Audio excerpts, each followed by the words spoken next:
Jared here, Jam Gamp Photography. I am, and I've done this once before, so hopefully it goes as smoothly this time, but I am going to tighten up my hot shoe and my 5D Mark III. If you mount a speed light or a trigger receiver on here regularly, over time it tends to loosen up and it doesn't have a good connection, so you'll have your flash or your trigger on here and it will be leaning kind of backwards or forwards, and it won't fire every single time just because of a bad connection. So I'm going to attempt, and hopefully this goes smoothly, but I'm going to attempt to show you how to repair this problem. So if you look in, first thing you want to do is turn it off, pull out your battery so there's just no electricity, nothing going on there. First, if you look at the top right here, you'll see a little tab on both sides from the inside. Just take a really small flathead screwdriver and kind of wedge it down inside there, and it should come loose. If it doesn't, the first time I did it, there were two very, very small dots of Loctite, or maybe it was glue or something right there, very small, that had to break loose the first time I did this repair. So if it's your first time doing it, or if that hasn't broken loose yet, it might take you a second to get it off. But let me see what I can do here. Lift that up, push this back behind there. And again, this is all just live, so you're watching me do the whole repair live. But once you've gotten it loose a little bit, let's see here, you should be able to pull it directly out. So look, that has come right off just like that. So that was in there like this, and I was able to get it loose.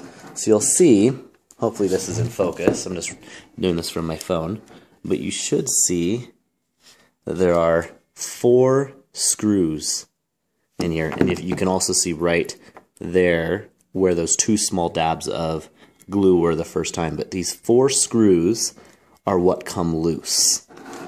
So what you want to do is take another small Phillips screwdriver this time, and I go ahead and back them out one at a time very carefully, and they're teeny, teeny, teeny, so don't lose them, but go ahead and back them up, and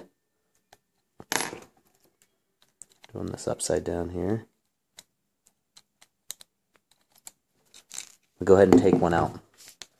So I'm going to put this on the end of the screwdriver so you can see how small they are. But this is it. It's not going to bounce there. That is it. That's the screw. Super small. I take the smallest little dab of Loctite, and I'm not even using the red Loctite. I'm using blue, which is removable, but it's still semi-permanent. I take the smallest dab of Loctite, and if you have, I use this piece of paper here. But just have a small piece of paper to put a dab of it on. Let me see here. Just put a small dot or 2 on the piece of paper, like so. And then take your screw and just very gently just touch the very bottom 2 or 3 threads in that Loctite, just to get the littlest bit on there. You don't need a lot. Once you've done that, very carefully drop that screw back into the camera and tighten it up ever so gently until it comes snug.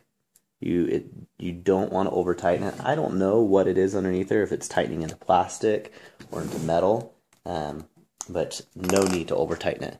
Again, do the same thing with the other screw, one of the other screws. Loosen it up and pull it out. If it doesn't want to come out, this one doesn't, I'm going to put a teeny dab Loctite directly on it. Right there. Again, just the smallest little amount. When you're messing with electronics, you don't want to introduce a lot of liquid or fluids. There. And if you can see this right here, I'm just going to do the smallest little amount there. Okay, that's it. And then take that screwdriver, where did that Phillips go? And push that back down in there. Tighten it up. I'm just going to do it on the back too, because those are the two that seem to come loose. Snug those down. I'm going to go around one more time. Snug, snug, snug, snug. So that is that. Got those 4 screws tightened. It's probably not getting good focus, and I apologize about that, but hopefully this is enough direction it's helping you. And then take that little pin that we pulled off the first time. Oh, make sure you're putting it on the right direction. Just slide it back up into place, and you'll actually hear a very faint click when it goes into place. So there it is, locked into place, and that is that. Nothing more to it. I've now tightened my hot shoe, and it should be good to go and secure. Again, if you ever notice your hot shoe on top of your camera wiggling back and forth a little bit, when it's wiggling, watch this and see if it's wiggling on the hot shoe or if it's wiggling on the bottom of the flash. If it's here, again, that's it. That's the whole repair. Nothing more to it. Pretty simple. Again, this is Jared with J&M Gant Photography, fixing the hot shoe on a 5D Mark III. I hope that was helpful. Have a good day.